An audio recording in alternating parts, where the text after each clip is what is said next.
Nina continue de courir dans la forêt, mais elle s'arrête pour enlever sa caméra. Elle implore de l'aide, en espérant qu'un technicien regardera les images. Quand elle entend quelqu'un marcher vers elle au loin, un mutant traque la femme et trouve sa caméra au sol. L'homme ne se doute pas qu'elle se cache derrière un tronc. Il est à 2 doigts de la découvrir, quand il entend tout à coup un pick-up klaxonner. Le mutant comprend que les membres de sa famille l'attendent, et il s'en va rapidement les rejoindre. Nina a beaucoup de chance. Elle quitte sa cachette, bien décidée à s'échapper de cette forêt. Pendant ce temps, le directeur termine sa petite affaire avec Elena et retourne au camping-car pour vérifier les images, laissant la jeune femme au bord de la rivière. Elle s'allonge pour bronzer quand elle entend des bruits au loin. Elle pense qu'il s'agit des autres candidats, mais c'est là sa plus grosse erreur.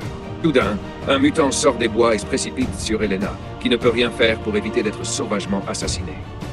Cela fait 4 victimes, et il en reste 6 à abattre.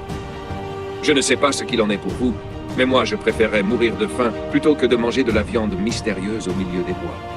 Ils auraient dû se rendre compte que, puisqu'il n'y a pas de gibier dans toute la forêt, le fait que quelqu'un fasse cuire de la viande ici est vraiment suspect. Le pire, c'est qu'ils ne remarquent le tatouage qu'après avoir mangé une grande quantité de viande. Ils auraient aussi pu ramener les grillades au camp de base et demander au concepteur si cela faisait partie du jeu. Ce n'était pas le cas, il aurait peut-être mieux valu les laisser sur place pour ne pas contrarier un chasseur.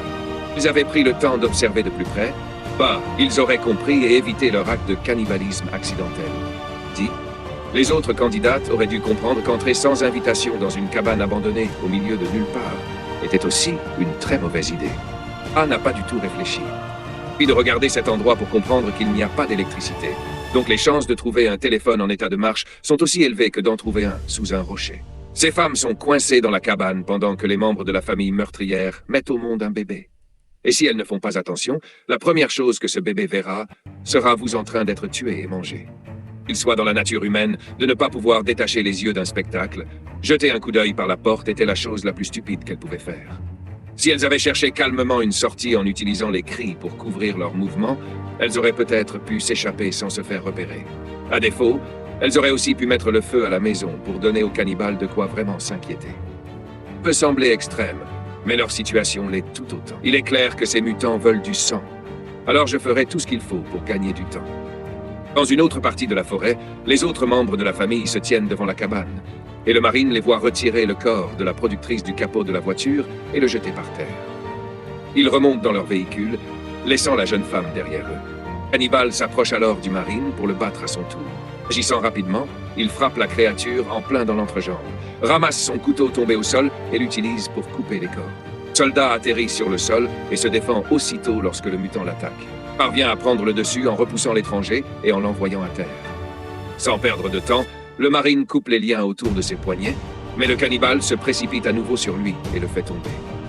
Le mutant saisit un fusil de chasse et tente de lui tirer dessus, mais c'est sa plus grosse erreur. Le soldat s'empare de l'arme, la lui arrache des mains et tire en pleine poitrine. Le cannibale est projeté dans la rivière derrière eux. Le survivant retourne voir la productrice, mais il se rend vite compte qu'elle est déjà morte.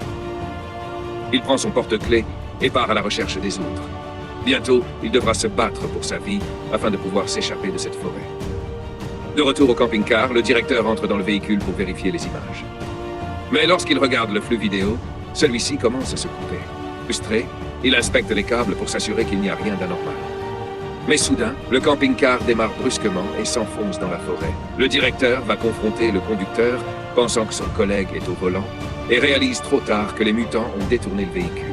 Avant qu'il ne puisse réagir, l'un d'eux l'attrape par le cou, le maître de combat, puis lui plante une flèche dans la poitrine. Pendant ce temps, les survivants mangent la viande qu'ils ont trouvée et discutent entre eux. Nina arrive soudain en courant et s'effondre au sol. Inquiet, le groupe se précipite vers elle.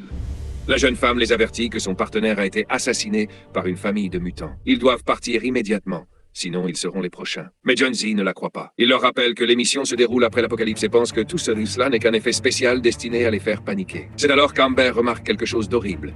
Il y a un tatouage sur la viande cuite au barbecue. Tous se souviennent que la candidate disparue en avait un sur la jambe. Ils ont mangé de la chair humaine pendant tout ce temps.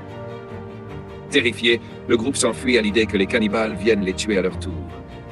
Ils se dirigent vers le camping-car, mais en chemin, Nina marche sur une planche à clous qui lui transperce le pied. L'athlète Jake s'occupe d'elle et dit aux autres de continuer sans eux. Il fait de son mieux pour qu'elle puisse encore avancer. Ce type est un idiot. L'absence de réaction de ses amis et le fait que le camping-car soit parti alors qu'il était encore branché aurait dû lui faire comprendre